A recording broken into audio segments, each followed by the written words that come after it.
on est avec un talent qui est de chez nous aussi, on peut le dire, parce que elle se produit beaucoup à Winnipeg. C'est Mia Kelly avec qui on a le plaisir d'être en direct ce soir. Bonsoir Mia, comment ça va? Ça va très bien, merci. Merci de m'accueillir. Ça fait vraiment très plaisir. Je suis avec James Olivier. Bonsoir Mia, ça fait plaisir de vous avoir une nouvelle fois puisque l'année dernière, vous étiez avec nous au Winnipeg Folk Fest. Absolument, je m'en souviens. Je suis vraiment ravie de recommuniquer avec vous. Ça fait très très plaisir. Et puis pour tous les auditeurs qui nous écoutent et puis qui ne connaissent pas l'artiste, on rappelle que Mia Kelly est une autrice, compositrice, interprète canadienne, francophone, bilingue, originaire du Québec. Et puis elle écrit et chante en français et en anglais. Elle a un style folk, rock, blues et beaucoup de choses encore qu'elle a à nous donner comme surprise. Elle est reconnue pour ses textes aussi qui sont émotifs, personnels, souvent liés à des thèmes comme la santé mentale, des expériences humaines et tout ce qu'on pourrait apprécier. Elle a été lauréate de beaucoup de prix déjà ici au Canada, dont le Canadian Folk Music Awards en 2024, et puis elle a représenté le Canada aux Jeux de la francophonie aussi en 2023. Nia, quand on a ce background-là, déjà étant hyper jeune, comment est-ce qu'on se sent? Écoute, excitée pour les opportunités qui s'en viennent.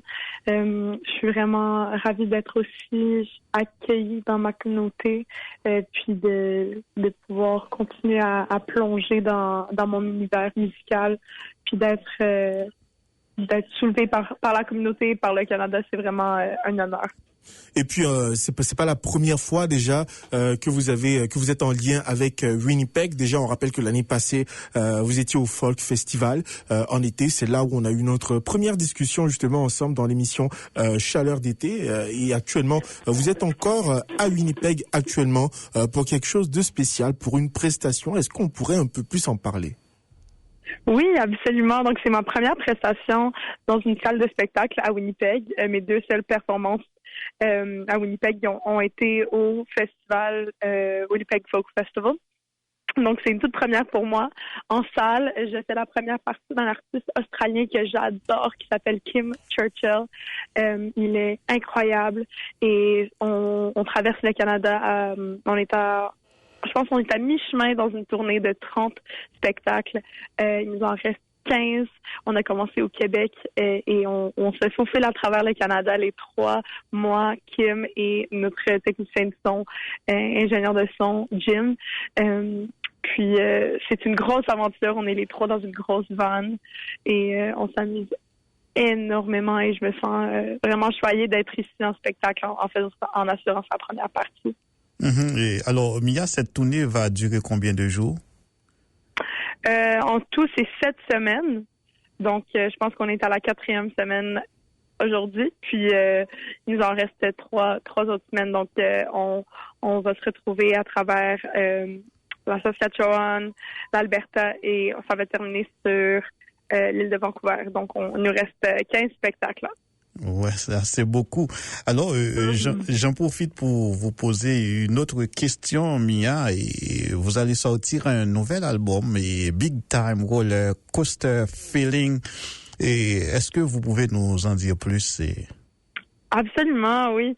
Donc, Big Time Roller Coaster Feeling, c'est mon 3e album, mon 4e projet. C'est un album joyeux qui essaie de capturer les moments joyeux de la vie, les moments lumineux, la communauté, l'amitié, l'amour. Il y a aussi des chansons qui portent sur le deuil, sur la perte. Donc, c'est pas tout lumineux, mais c'est définitivement mon projet le plus lumineux à date. Et j'en suis incroyablement fière. Je l'ai produit avec Connor Seidel, qui est un réalisateur basé à Montréal, qui a fait plusieurs artistes que j'adore, Charlotte Cardin, Half Moon Run, Matt Holubowski, Donovan Woods, Elliot Maginot et j'en passe. C'est vraiment un album dont je suis très fière, puis ça sort le 22 mai. C'est déjà quelque chose d'assez incroyable. Et puis en plus, l'année passée, je me rappelle quand on a eu cette belle discussion, il y avait beaucoup de concerts, de dates, même hors du Canada, que tu nous avais déjà annoncé. Comment ça se passe? Et est-ce que on peut dire, bien sûr, qu'on est toujours dans cette continuité-là, étant donné que maintenant, vous êtes dans une traversée du Canada? Absolument. Donc, depuis l'été dernier, tout s'est tellement bien déroulé. J'ai pu tourner au Royaume-Uni, j'ai pu tourner à travers le Canada encore une fois avec mon ami Blair Dunlop.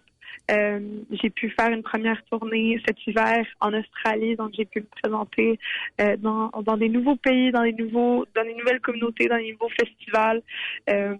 C'est vraiment, ça fait du bien à mon cœur et à mon âme, mais aussi à mon esprit de musicienne pour nourrir la flamme et l'inspiration. C'est une belle trajectoire que j'ai jusqu'à date, puis je m'amuse énormément, donc je ne souhaite que nourrir la flamme. Ici au Manitoba, on est dans une logique actuellement de faire de la province une province totalement bilingue ou majoritairement bilingue. Comment est-ce qu'on se sent quand on arrive à pouvoir traverser le pays et puis avoir dans son répertoire musical des musiques qui touchent toutes les communautés? C'est-à-dire que si vous êtes dans une province où vous vous adressez à un public anglophone, vous avez des musiques en anglais, vous avez des musiques en français. Comment est-ce qu'on se sent quand on est capable de toucher toutes les communautés? C'est vraiment unique parce qu'on a tellement des communautés francophones à travers le Canada qui ne sont pas au Québec, comme vous le savez, ici au Manitoba, mais aussi en Saskatchewan, en Alberta, au BC aussi. C'est cool, puis sans parler de l'Est canadien.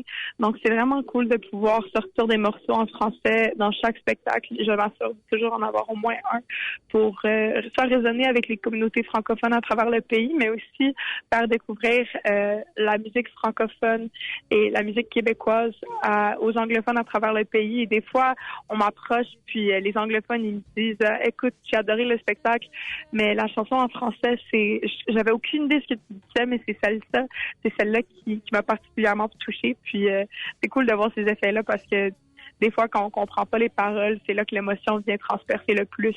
Donc, c'est vraiment... je me compte très chanceuse de pouvoir... Totalement.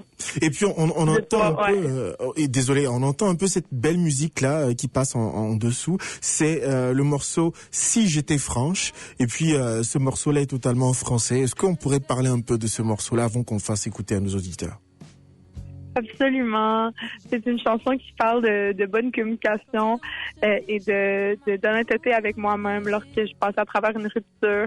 Et je voulais que ça soit un thème un peu joyeux, mais aussi joyeux avec le cœur brisé. Donc, c'est un peu les deux côtés de la chanson.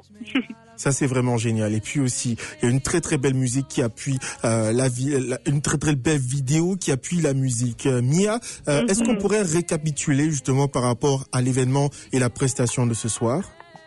Absolument. On est en spectacle ce soir au Park Theatre. Je fais la première partie de Kim Churchill.